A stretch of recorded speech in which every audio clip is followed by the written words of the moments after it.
I'm Mabel Jong. You're watching HD Live, the streaming video service of Health Day News. Health experts say the science is clear. Face masks can help prevent the spread of COVID-19, and the more people who wear face coverings, the better. We're learning this from other countries that have successfully contained the virus. The island of Taiwan sits just 80 miles off the coast of China and is also very near to where COVID-19 originated. Yet that country only experienced about 445 confirmed cases and only 7 deaths in a population of 24 million citizens. What did the people there do to stop transmission? Joining me now, Dr. Robert Brook, professor of medicine at UCLA and also director of the Health Sciences program for the RAND Corporation, and Dr. Mei Chu, professor at the Colorado School of Public Health and also formerly of the CDC and the World Health Organization. Thank you to you both. So great to see you. Great to see you. Hello. Now, Dr. Brook, let's start with you. You've studied the public health practices in Taiwan extensively. There were many daily flights in and out of Wuhan where the virus originated, and yet Taiwan did not suffer through severe outbreaks. Why not?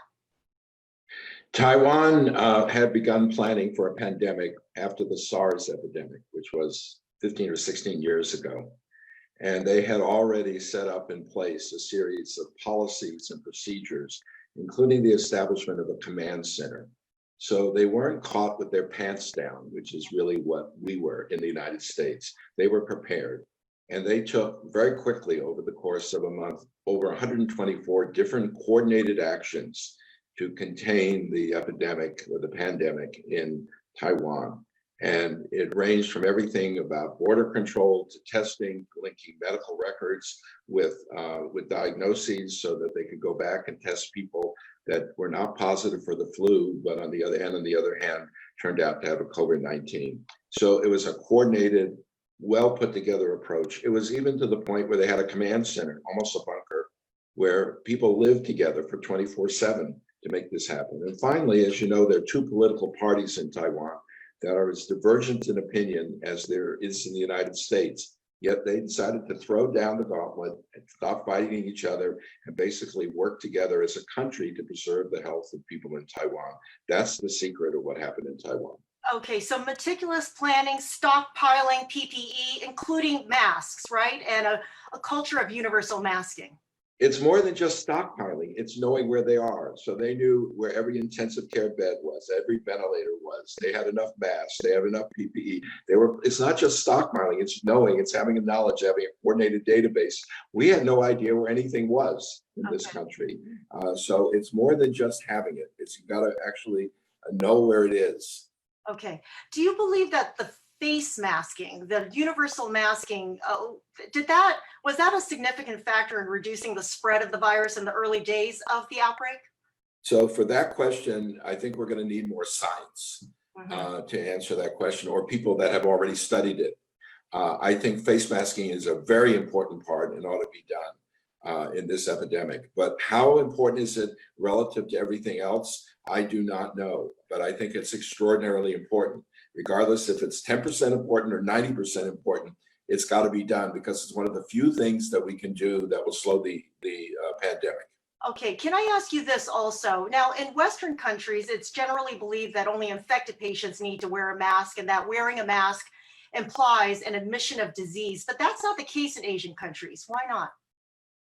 I really can't answer that question, but there are a large number of people in Asian countries that believe to protect themselves and others, and they ought to wear a mask. And I have not done the cultural studies to really address that question. So I would be just talking off the top of my head. But it's absolutely clear when you go to other countries, even if it's a dirty day and there's air pollution, we just breathe in the air and we suffer from it and we cough. And in Asian countries, and many of them, you'll see everyone has a mask on. Okay. Thanks for that. Dr. Chu, let me bring you in here. You're an infectious disease expert. What are the basics about the droplets and the aerosols that we're reading about that we produce and how long they hang around, whether they're infectious or not? Do masks protect the people wearing them or the people around them? Please weigh in. So thank you for the question. generally, with what we know about the SARS coronavirus 2, is that it's excreted in fairly large amounts in what we call droplets. Droplets being about 3 micrometers in diameter, which sometimes you can actually see coming out of your mouth. And then it gets carried forward because it's propelled and coughed forward, and that the air and sun and the movement can dry, and some of these droplets quickly diminish in size and they are much smaller. And so the larger droplets tend to be heavier and they'll fall right in front of you pretty much. And then some of the smaller ones, a gradation of such may be propelled forward. And then depending on where you are and how the air is, there could be a transmission propelling forward. Therefore, this is why we ask for the 3 feet to 6 feet distance, because we know coughing, you can see on some of the videos that it at least goes 3 feet. So the 6 feet gives you a better sense of the distance.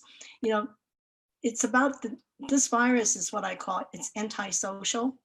It really makes us try to do and behave in a way that is anti to our social norms. And so it's very uncomfortable, but the distance is important because the droplets that we know are the heaviest and are probably the most infective of the others. So yeah, we do have a lot of gaps in our science and knowing about the aerobiology of this, and that certainly needs to be looked at. Okay, well, let me ask you then, the materials that these face coverings should be made of, does it matter? Are they all created equal? Bandanas versus scarves versus the ones we see in the hospital versus face shields? What will give people the maximum amount of protection? So let's just separate that a little bit.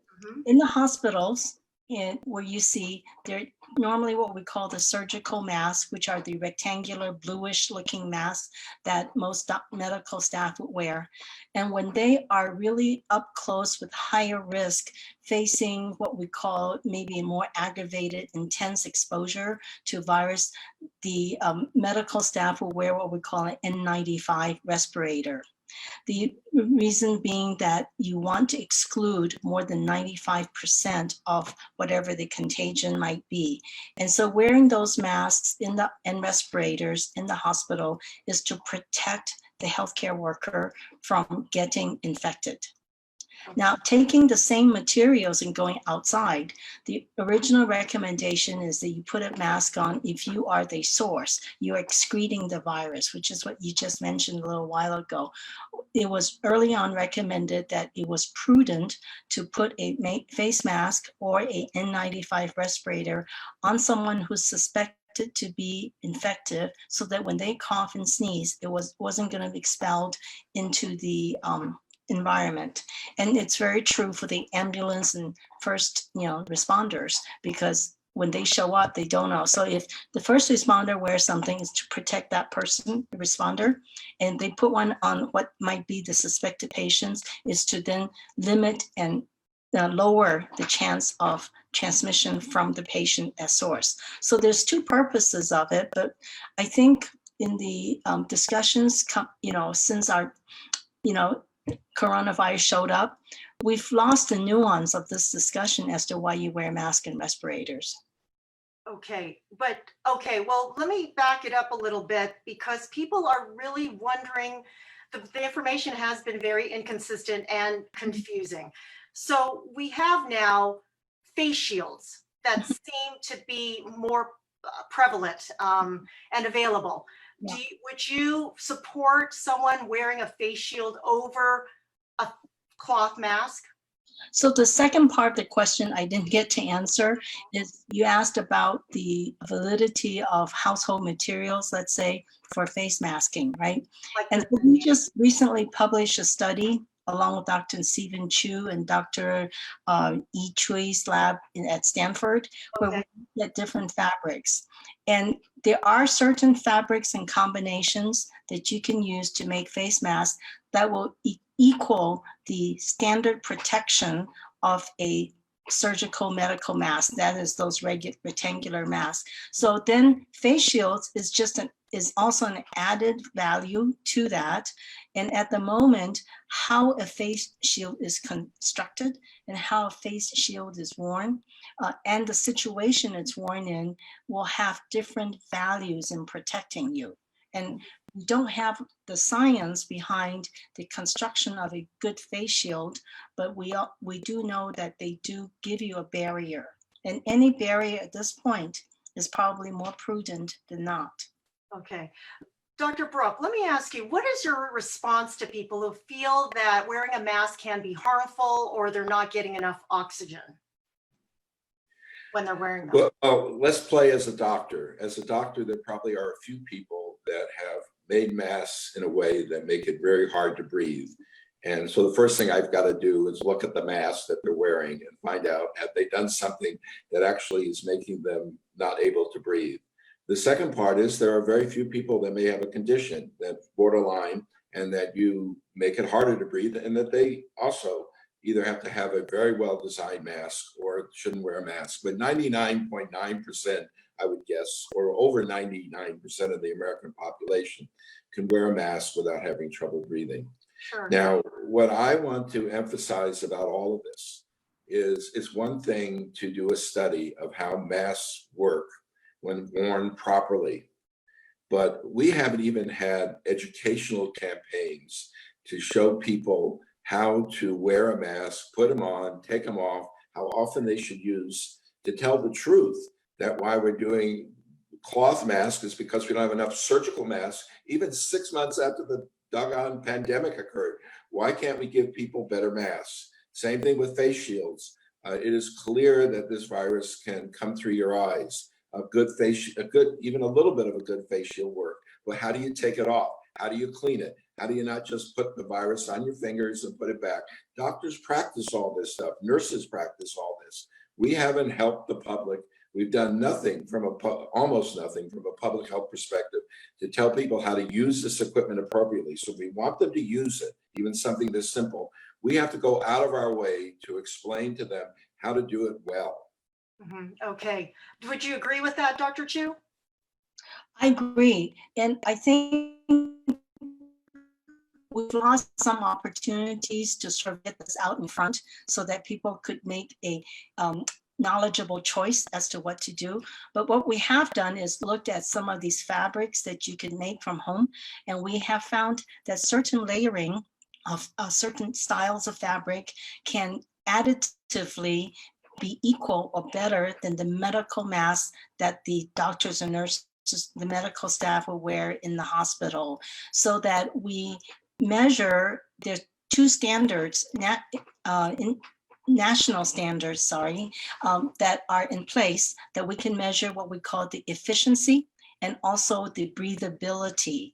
And so with the combination of those two, if a mask can fit that, then we have the right materials or the right basic materials to use.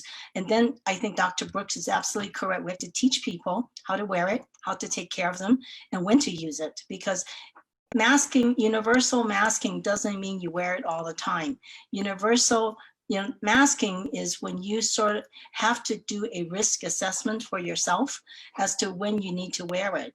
And this is an antisocial virus. It is the virus of being able to distance yourself from others. So if you're in a social situation where you cannot distance, the prudent thing would be to put a mask on. Right? If people are doing all the right things, they're masking, they're social distancing and sanitizing, can we cut transmission of this virus? Or is it too late for any type of containment before another wave begins? Answer the first question first and then go to the second. Is if we do all the right things? Yes, absolutely. And it's never too late. But we have to do it together. You have one county that has a certain rule and another that doesn't, and we don't shop by county lines. we don't do all these things. So it has to be a coordinated national effort. And we do know that in countries where they have been able to mitigate and keep the virus under containment, many of these measures come into place, including masking. And masking doesn't mean you forget to do the distancing, and masking doesn't mean you forget to do hand sanitizing and sanitizing surface areas where fomites might be picked up and you get infected. Okay. Dr. Brook, do you see similarities between masks currently being politicized and where seatbelt use was when they were first introduced in the early 80s? Now, most people don't even think twice about buckling up. Will wearing a mask during this pandemic get to that point somehow? I don't know the answer to that question. I think that there are many outcomes we're trying to prevent with the current policy, and we as a country haven't agreed on them. One of them is not to kill elderly people, who are at the most risk for dying from this. One of them is not to overwhelm our hospital system, and so that people that would live with this could live with this condition and get cured from it or get better from it would be able to survive. You can't survive if you can't get oxygen and some care that is even simpler than ventilator care. So those, or we have to worry about children and isolating them and what that's going to do to their long-term health and the mental health consequences, and all the people that are not going to emergency rooms with heart attacks and strokes and are dying. Those are COVID, to my opinion, those are COVID-related deaths. We have not had a concerted effort of what we want to do. And so the question is that we should be asking right now even is, what is our goal here? What are we really trying to do at this moment in the pandemic as it affects America? What's our goal? If we find out that the hospitals don't have to shut down, they're not over capacity, we have another 100,000 deaths, are we okay? We really have to decide what our goal is as a country. You're in the consulting business, Dr. Brook. What should the goal be? Well, I believe that we need to figure out a way of protecting. So let me back off for a second. The question is, when are we going to have effective therapy or a vaccine that will really work for elderly people, not for the average public? That's one thing. But my age group, when are we going to, above the age of 65, 70, be able to protect those people? Will the vaccine work as well in elderly? Many vaccines don't. That work as opposed to working well in people that have a better immunologic system. Second, when will we have some effective therapy, whether it's monoclonal antibodies or different kinds of drug therapy that is cost effective, easy to use, and can reduce the death rate? One of the things, what I've been pushing, my goal is to flatten the curve as much as we can, and hopefully give the scientists enough time to come up with something that we don't keep going through this cycle for the next 3 years. You know, if we flatten the curve and keep flattening it over 3 years, we're going to destroy our economy. We're going to have mental health problems. We're going to do everything. My hope is the reason we're flattening the curve and how we have to sell it to the American people is that we hope that science will help get rid of the consequences of this virus. And we hope it will occur soon. And I got my fingers crossed that that will occur. I hope it will occur. If not, we may all go down in history as doing the wrong thing. Let's all cross our fingers that we're headed towards the right thing somehow. Dr. Chu, in your role at the World Health Organization, you helped manage another very severe, dangerous, contagious viral disease called the Lassa fever in West Africa. And then you were on loan from the CDC to helm the Ebola task force for the Obama administration. Let me ask you, how does America's response to the coronavirus compare to what you've worked with in third world countries?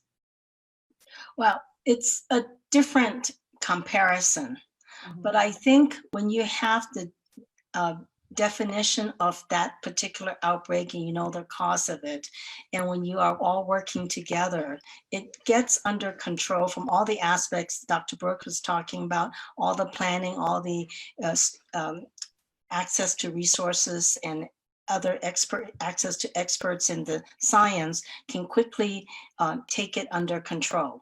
And then, so for the Lassa fever, it's not that contagious. It is a result of often poor medical practices because of poor medical resources, and they have no way to prevent it from each other. That is no PPE, very little there's no treatment for Lassa fever, and it is really isolating the patients. Ebola is pretty much the same way. We've dealt with many Ebola outbreaks, and then we had the epidemic in West Africa in 2014, which got into cities, which is the density issue.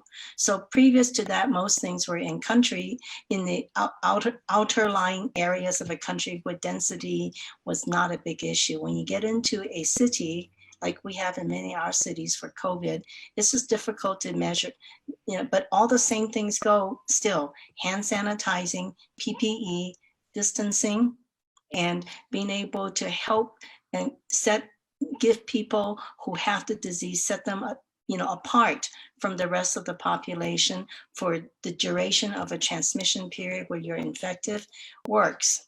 Mm-hmm. Mm-hmm. And it's the same thing here. We're talking about testing to identify the patient, then being able to isolate the patient or ask the patient to quarantine for 14 days, and then being able to track all the contacts that infected patient has been in touch with, and getting them quarantined. You essentially can snuff it out just that way, but we're not doing it the same religiously, or we're not doing it with great fervor here. Okay, so what do you? Can I add a question? Yeah, go ahead, Dr. Brook. One of the most interesting things that Taiwan did, there are a number of illegal people in Taiwan, just like in the United States.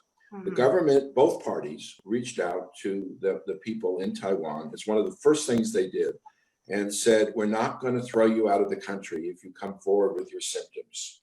And we're going to take care of you. We're going to put you in our health system. We're going to take care of you. And so we are going to track your contacts. We're not going to deport you, which is exactly the opposite message that most people feel in the United States that are not here legally in the United States. That goes a long way to breaking the chains of transmission.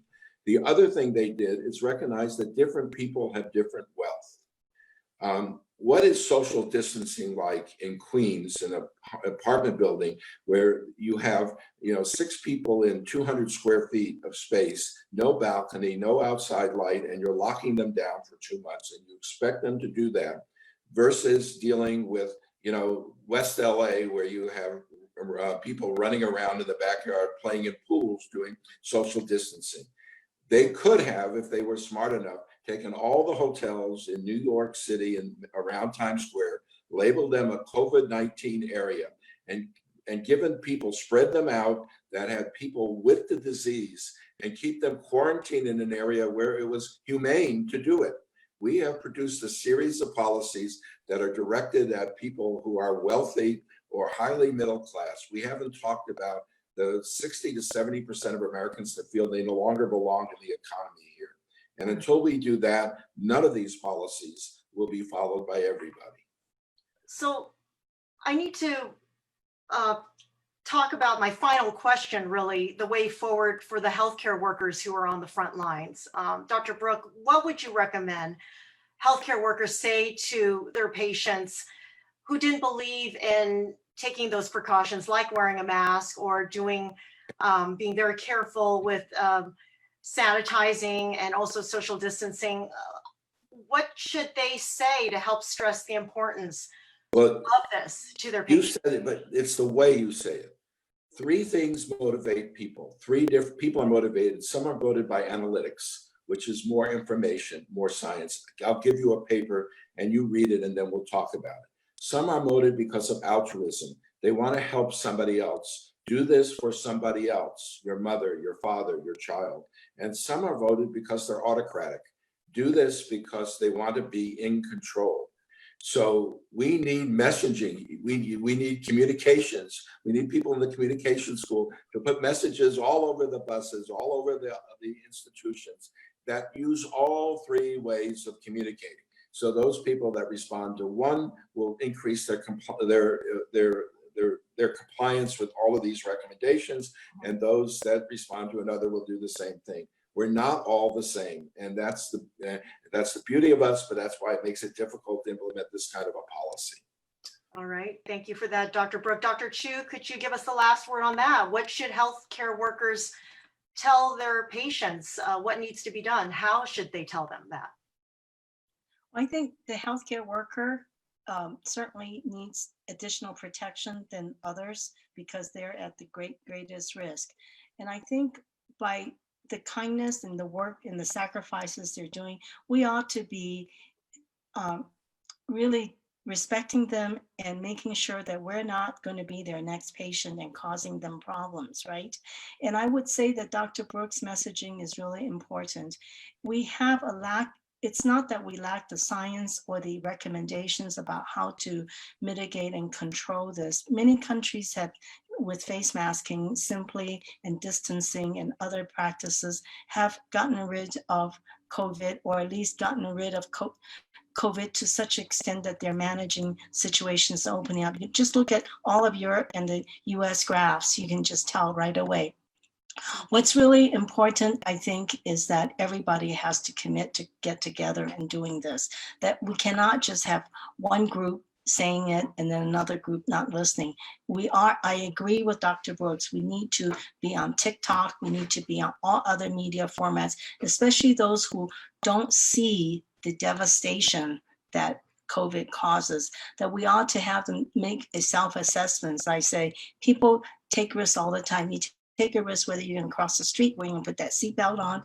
They need to take a risk and say, this is important enough for me to do this. And they do it for themselves and do it for the community. We just haven't had that sense of coming together like after a hurricane to sort of help neighbor to neighbor to rebuild. We need that. And it's not too late. We can do it. But I think it is going to take effort, and it might just have to take a grassroots effort in a different way than what we've been used to, which is coming from the government helping us. That might be a longer wait than we could bear. All right. If I could just add one thing about this, I have a daughter Final word, yes, Dr. Brook. I have a daughter who is treating COVID patients, and a son who's a chaplain treating COVID patient, and another daughter-in-law who's treating COVID patients. So I agree with everything about protecting the healthcare workers and being compassionate to them. But I think we need to remember also that in the UK, I believe, that there have been more deaths among the essential workers that are Sure. not healthcare workers than among the healthcare workers. And we need to protect everybody that is doing something to keep us safe. That, you know, is collecting the garbage, keeping the stores open, keeping the food going. We need to do that. And why we don't have enough stuff to do that with them as well, I have no idea at this stage of what's going on. And I'd love to know the answer to that question in the United States. And somebody like you will do that report and win a Pulitzer. When you do that, you try to figure out what really happened during this pandemic in the United States. But it'll be a great story. But I hope we can make it a better ending than it looks like it's occurring right now. I'm with you. Thank you. Thank you, Dr. Brook from the RAND Corporation and Dr. Chu from the Colorado School of Public Health. Thank you to you both. And thank you for joining us for this session of HD Live, the streaming video service of Health Day News. For more health news, remember to check us out at live.healthday.com, on our Facebook page at Health Day News, and on Twitter at Health Day Tweets. I'm Mabel Jong.